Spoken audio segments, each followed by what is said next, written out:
แล้วน้อยโอ้เอาไปสิกล้าบ่เนี่ยเอาลองเบิ่งดูหน่อยลองเบิ่งอยู่กล้าบ่เอาเอา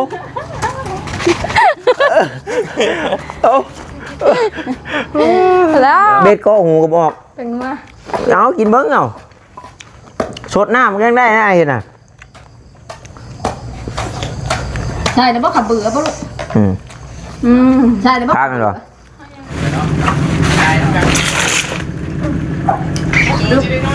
รับประทานข้าวต้องมานั่งนั่งตีตะหมอบจะเพิ่นก่อนน้อยเอ้ยนั่งตีตะหมอบจะก่อนแซ่บบ่เนาะแซ่บให้พี่แซ่บไปโอ้ยเห็นมันคนตาเลยเนาะแซ่บบ่นั่งทำกินแซ่บทำไมเบาต้าไม่ประสานหาน้องน้อยให้อยู่รอเบานิวมาโอ้อ่านตกใจเว้ยบ้านนี่หายแม่น้องน้อยแล้วจะไม่ได้อะไรยังดอกใกล้แบบเนี้ยเด็กเบิ้ลเพิ่นนั้นญาติ FC ดราม่าภายใดภายหนึ่งญาติ FC ดราม่าน้องนิวญาติ FC ดราม่าน้องน้อยมันเป็นเพิ่นให้แบบใดเลยเป็นห่วงเลยห่วงซื้อดีเนาะบ้านเมืองหมู่เนาะลายที่น้องถึงให้ตื่นบ่ให้บ่จับอ่ะไม่ให้บ่ยันแต่เขาต้องคลิปทีเขาอยากเบิ่งเขาเห็นน้ำปัดหนีบอก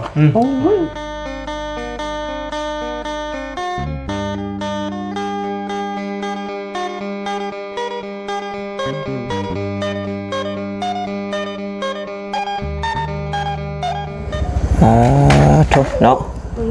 มาถึงจังหวะอะไรเนาะมาไว้ถ่าคนแกงน้องไม้อยู่ดิโอ้ยฮะเมียเขาเพิ่นว่าอยากกินสีมือเจ้าเอาม้าถึกมองแล้วเอาว่าอยู่น้องน้อยยังว่าบ่าวยาวเราเฮ็ดคักเพิ่นว่าเรื่องเฮ็ดน่ากินเอาสวัสดีเด้อเนาะโดยมาเลยตอนแกงจ้ะน่ะมาจ้ะกินขี้มือเขาบอกจะกินขี้มือไอ้ยาวใช่นี่ตำเอาเนี่ยมันเป็นน้ำตำแล้วมันเข้าตาเฮ้ยไปแล้วน้อยโอ้เอาไปสิกล้าบ่เนี่ยเอาลองเบิ่งดูหน่อยลองเบิ่งอยู่กล้าบ่เอา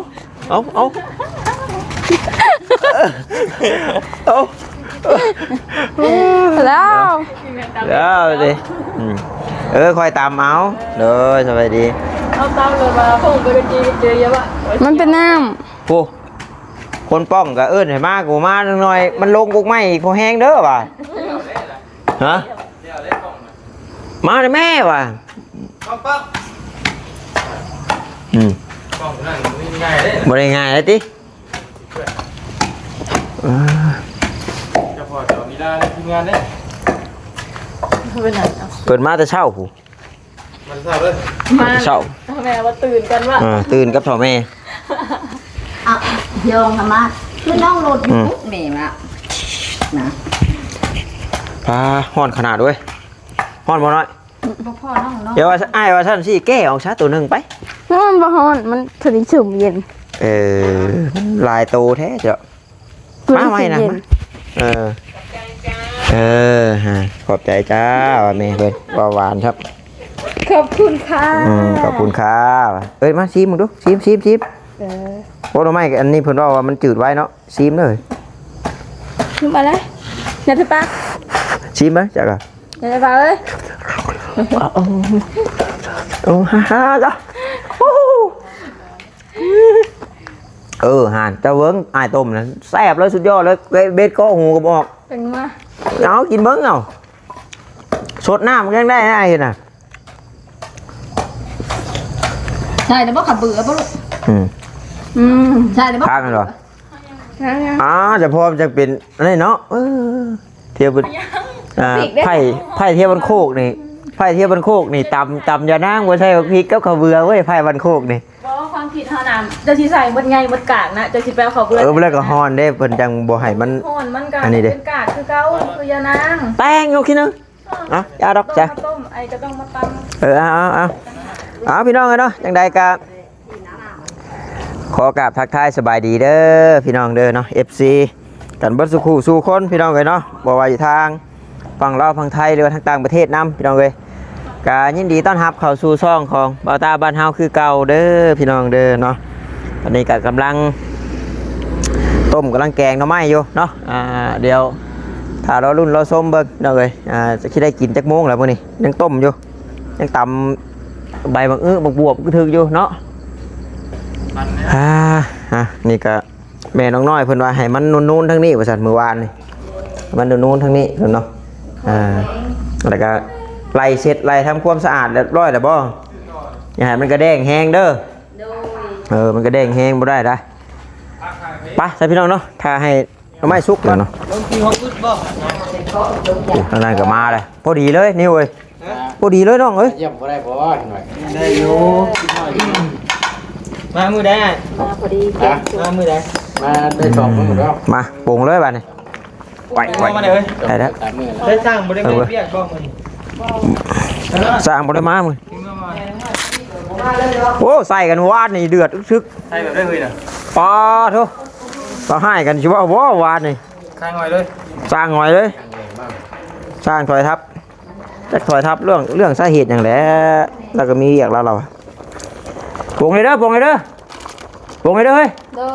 ปรุงเลยเด้อ โอ้ยนั่งคิวอยู่ ปอฮะ1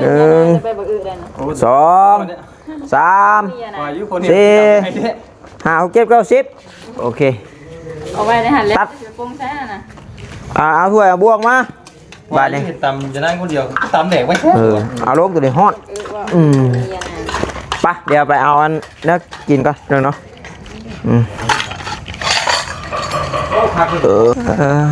พี่น้องเนาะผลก็เดี๋ยวตกตัดซีเมนต์ผลเด้อเจ้ามันตกแนวนี้เอลี่ผลโอ้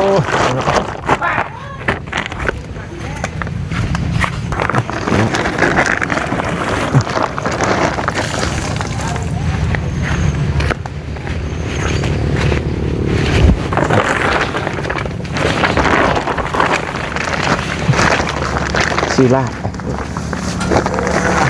ซี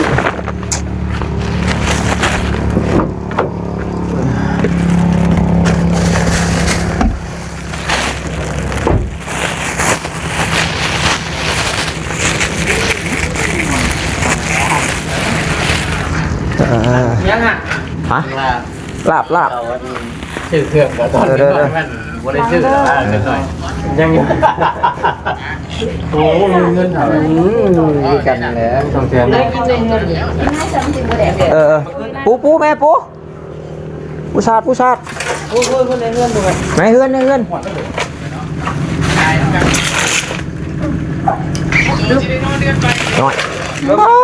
พักกะลีของตัวน้อยเลย มาถึงหน้าแปลกง่ายเขานี่ นะ ลมยังผัด แต่ยังมา ลงอายุไปเห็นวันนี้ มางานบุญอยู่เด้ มางานบุญใช่ป่ะ คุณบางท่าน มางานบุญนี่ได้คือว่ากินฮอด บ้าไปนั่นแหละ บ่ แรงบ่คุณลืมเลยครับ ฉันแหละที่ ไปยุกับเมื่อสิแวยุ แก่แล้ว ไปจะไปบ่ 11 โมงผมมายาวแล้ว เดินไปบ่ โยได้แต่มัวแวก็แวเด้บ่แวบัดบ่ยาวบ่ใช่ว่าบ่แพง เนี่ยมันเลยว่า เปิดว่าแพงเปิดว่าเมื่อกี้นี่อยู่ฮอด11 โมงเปิดว่า แพงเลยว่ามันมีหมักเข่าหมักแอด บ่มันมีหมักใบลายบ่ มันยังแล้ว จังอย่างไรที่ทองก็เบิดซะหน่อยเดียวนึงนี่ใช้ถ้วยนี่ไว้หน่อยเดียวเนาะหน่อยบ่ลายอู้ มันลด ให้ สด บ่ไอ้ตา โอ้ฮะ น่าอยากทำความรู้สึกเตียงใหม่อยู่ครับพ่อ อันนั้นน่ะว่าเราเห็นอยู่ปูดเด้อ2 3เด้นี่ว่าได้กะ ครับอยู่บ่ ทานไปแล้วคงเพิ่งก่อนครับ ความรู้สึกแล้วมันนุ่มอยู่บ่ เขาขัดดูเอาข้างหลัง ได้จะไม่เท่าเจ้าบ่เท่าบ่อยู่เนาะ ก็จะเกิดนอนติดแจ็คเทีย บ่ จำผมไปนอนเศร้า เอาว่าดีเด้อ บ่เท่าแล้วบ่มีบุญได้นอนเตียงนุ่มซัก นี่เด้ถ้วยตัวนี้เด้ถ้วยอยู่เตียงพี่กะเบิ่ง ไปอีกอ่ะ โยหมู่ว่าอยากได้ถ้วยเนาะ ล้างถ้วยก่อน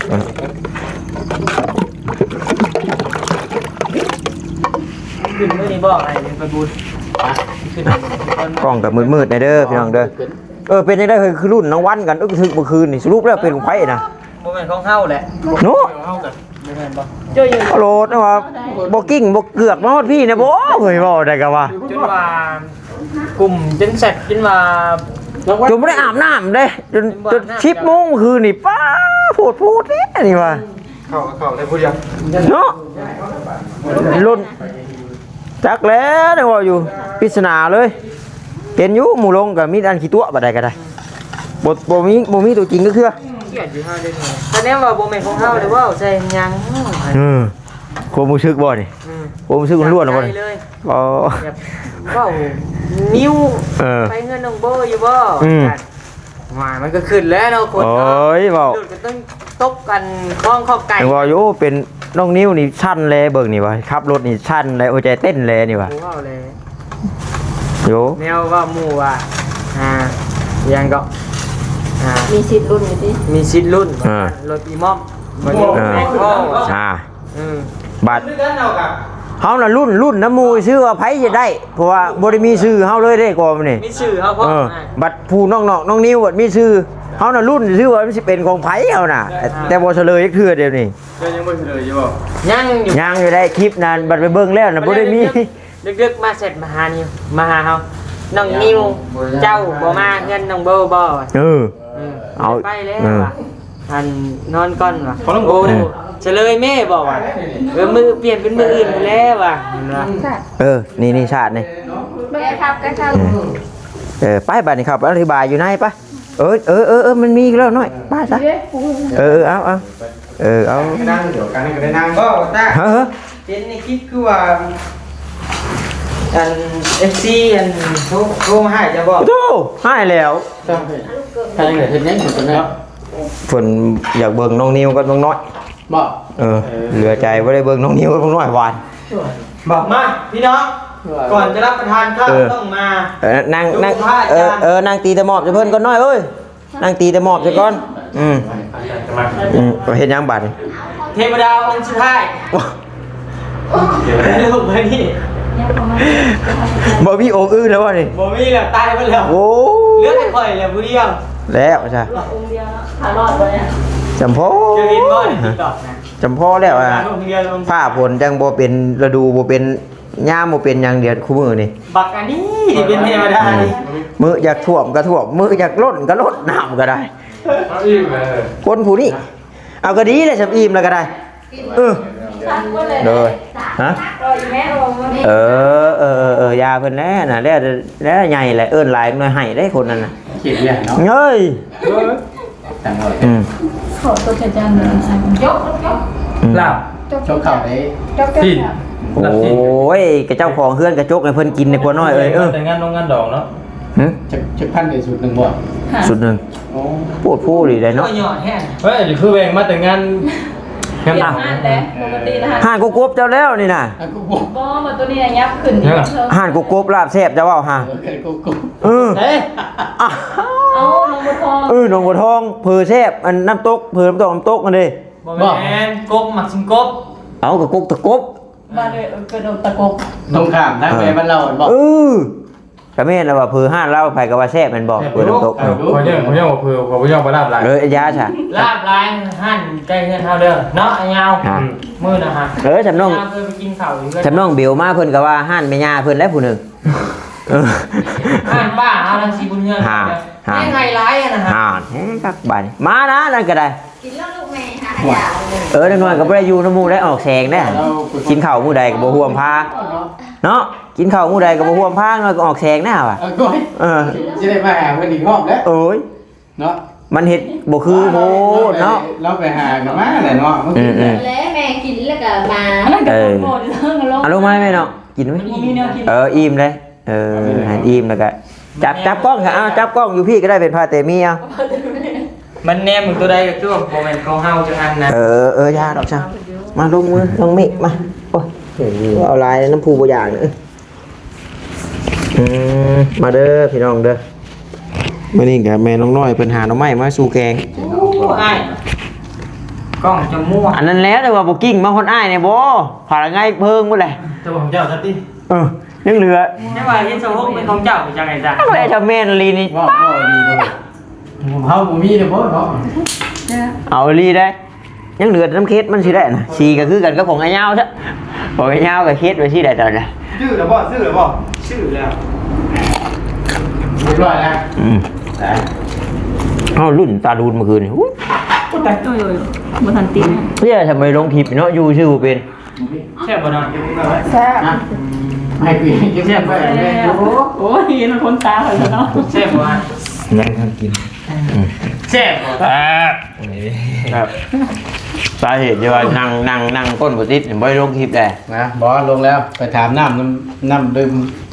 ชื่อมาอยู่เพราะว่าถามว่ายัง เด้น้ำดื่มในรถฮะ ยังอยู่บ่ ผู้นั้นก็เห็นบอกสัญญาณบ่มีมันอยู่ กบขามบ่ยังไปโลดกบขามหมูพอได้อยู่น่ะมาแม่เนาะ ยอม กินก็คือว่าเนาะบ่ เทวดาเป็นท่ายเขาบอกเขาได้เลย มาเด้อพี่น้องเด้อกินข้าวน้ำกันมา มื้อนี้บ่ได้มื้อนี้อยู่กันเบิดมื้อเด้อมื้อนี้เด้อให้ชมใจ FC อยากเบิ่งโลด อันเป็นสาเหตุง่ายอย่างเบิ่งน้องนิ้วก็ง่ายนี่ เรือใจมาแล้วบ่พ่ออ่ะ ตาย ครับป่ะการขอมกับใจทั้งแม่เป็นหลายเบิ่งนะ เพิ่นฮักเพิ่นแพงเพิ่นย่าน FC น่ะดราม่าน้องน้อยที่มาออกมาหาน้องนิ้ว ทำไมเบาต้าไม่ประสานหาน้องน้อยให้อยู่รอเบานิวมา โอ้อ่านตกใจเบิดบานนี่ให้แม่น้องน้อยแล้ว จะบ่ได้อะไรยังดอกใจบางเนี่ยเด็กเบิ่งนะ เพิ่นนั่นญาติ FC ดราม่าภายใดภายหนึ่งญาติ FC ดราม่าน้องนิ้วญาติ FC ดราม่าน้องน้อยบ่แม่นเพิ่นให้แบบใดเลยเป็นห่วงเลย ห่วงซื้อ ดีเนาะบ้านเมืองหมู่เนาะลายที่ขี้ เฮาถึงให้ตื่มบ่ให้บ่จับอ่ะไม่ให้บ่ ยันแต่เขาลงคลิปที่เขาอยากเบิ่งเขา เห็นน้ำปัดหนีบอก ว่าที่เราเป็นผู้เบิ่งไงนี่เลย แล้วอีกแล้วเขาเพิ่งค่อย ต้องทิ้งที่ เขาเบิ่งก็เบิ่งค่อย คนจริงบ่นี่บ่ได้เคยเว้าใส่มาก่อนบ่นี่ ได้เขาเป็นกันนี่แหละ ทำคลิปก็ไม่มีคนดู ทำคลิปไม่มีประโยชน์หรอก อยากจะได้นั่นหรอ คลิปไร้สาระก็เอาลง เอาคือกัน อันนี้อยู่ว่าจ้ะ เรือแตกเลยครับ นี่ยุ่งเหรอกันอันเป็นสภาพยายนะให้ อันเดียวกันได้วะ เงือกอยู่ พวกเจ้านะ ลูกสิตายเนาะ จะมีบุเดียวจ้ะ อันเดียวกันละ คลิปไม่มีสาระเหมือนกัน คือพี่น่ะมวย หน้าปกเขียวๆนะ เห็นอยู่ โอ้เราตอบเลยหายแล้วเราตอบแล้ว โอ้สูงเลยสูงว่ะ โอ้ เราเม่นยาวเป็นทางเมาเลยกับอัน FC ผู้นึงนะ เขาหมด กันใส่กันเองว่า เขาหมดมีแต่ขอบใจวะ เข้า จะ ใจ เป็น หน่อย คืนจนเช้าเราเห็น ขอบใจเด้อที่เขามาหับส้มอิ่มเราบัดนี้ อิ่มดิ แล้วบางเทื่อเราตอบมากกันดูก็แค่นั้นแหละครึ่งวิเราอ่ะพอ ขอบใจ ตกใจเอา ยังดีกว่าไม่ดูจริงครับ เพิ่นก็จะนับวิวอีกบ่เฮ้ยตึงวี นับแล้ววะ นับได้แต่เป็นที่มันเต็มเลย เขามาพาเมนเขาออกดิ ตอบใจเด้อ ตกใจร้ายเขา เพิ่นยังหาแห้งคนจนว่าอันจนว่าให้เอิ้นตาเลยบ่ตึงอันนั่นแต่ว่าขอให้ผ่านลูกมาหลายคน ขอบพยายามผมก็ตอบไปยังดีกว่าไม่ดูเลย อันนี้คือเว่าสำหรับผู้ที่เพิ่นบ่มักได้พี่น้องให้พังเราไปย่างเฮ็ดได้จ้ะเพิ่นบ่แพงเฮาเนาะ เนาะคนบ่เพลงเนี่ยกันเพลงเนี่ยว่าแท้ ว่าไง รักมวย ว่า รักลูกพี่ตี เจ็บอยู่ที่เท่านี้ หลักหลานเลย ฮะ หลักหลาน แซ่บบ่แซ่บก็ว่า หยกมาอันหยกไปตะดินหายร้าน ก็ หลานมั้ง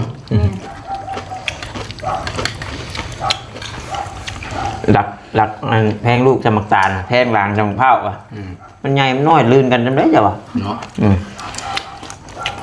แม่นดีบ่น้อยเนาะ ไม่ดีนะ บอก เจ็ดสิบเป็นว่า คือพี่ว่าเจ้าย่างเขาอะไรเมื่อเลยดิ บอกแทงลานสมภาพ น้องก็ สมตา น้องก็จนให้ไม่เท่าเลย บอกปวดปูดีเนาะเฮ้ยเพิ่นเอามาเปรียบเทียบกันเนาะตาลกับเผามันน้อยใหญ่จำได้จ้ะวะ แต่มืออยู่กับหลานนี่ลูกสาวจะว่าเราเจ้าเพลงหลานก็ห้องจักตัว มีการน่าใจตัวใหญ่เนาะ ไม่ใช่ไง คือหลานบัดเขาน้อยเนาะบัดลูกใหญ่วิทย์อ่ะเนาะ บ่จักไปอ่ะใหญ่เอาตัวรอดแหละ หอมมันก็เป็นแต่หอมแล้วหอมอีกหน่อยเนาะหอมผู้ใหญ่มันก็จะหอมได้ โอ้น้ำบดทาแป้งจิ๊กน้ำแดงเนี่ยหิวอื้อแล้ว เอ้ย จิ๊กน้อยบัดหอมกินอ่อนๆนิดนึง แป้งยังแป้งอีกหน่อยบ่ตาก่อนเนาะ โอ้ย คือเจ้าเลยจ้ะหอมใช่ปะ โอ้หอมเลยเนาะ หอมเลย โอ้ดูบ่ได้ดิกินข้าวก่อนนะมันแซ่บก่อนนะ เป็นยังลองเลย โอ้ จะหอมแล้วนำมาเป็นคู่มือ โหดิให้ไปบอกเนาะ เมื่อไหร่มาก็มีเงียบกิ๊บไปอยู่ เนาะ ทำเมื่อไหร่มาคุยกันนั่งน้อย มือมามือเดียวเลยยันหมู่มาเนาะมาแต่หางว่าลายทองก็ทองก็บ่คืออีก คือเราเลยเป็นยัง โอ้เนาะบ่ม่วน ซองมันจะได้ยุงเงียบ อ๋อมันบ่ม่วนแล้วจักสิเว้าอีกวิธีไม่ได้เป็นไงเนี่ยเจ้าเว้าข่อยเว้า มาหน่อยก็ให้ม่วนน้อยมันก็บ่คืออยู่กับเมียแล้ว คนละม่วน คนคำเว้าเลยค่ะ มีใครได้โหกันนึกถึกว่า ขึ้นบ่ ได้ แซ่บไป แต่บุญนี่เนาะ ชมบ่มีน้ำตกน้ำตาลแกงไม้เนาะดอกกระเดกอย่าหนอกอย่านางกูได้มีได้ มาเจอไปยัง กระโดด ไปเจอไปยัง กระโดด ก่อนพี่สิแตกให้หนูซ้ำ บอก ทำกระดังแล้ว ไม่พายอัพคลิปน้ำก่อน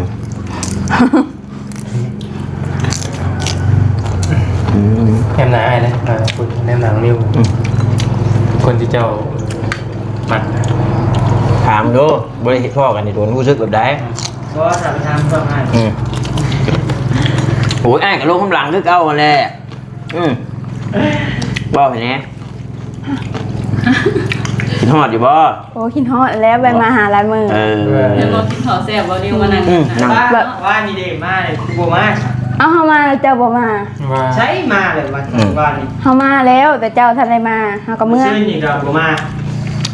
มาซื้อนี่กันเพิ่นอันนั้นเนาะ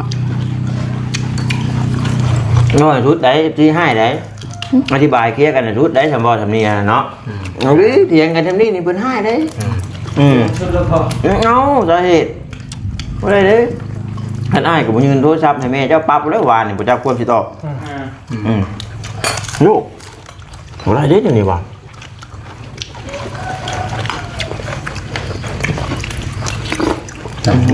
เสียงชุด หักเลยเอาจังกันที่เฮ้ย เจ็บ โอเคพอคลิปก่อนกับซีแล้วเจ้าเอาซะเอาจบคลิปก็พอกันเนาะน้อยจบคลิปมาดูลองดู บ่เป็นแล้วลืมแล้ว ลืมไหมเอาจ้ะมีแต่นั่นแล้วฉันเนาะเอาสบายดีฉันโดย สบายดี สบายดี กลับกันเด้อ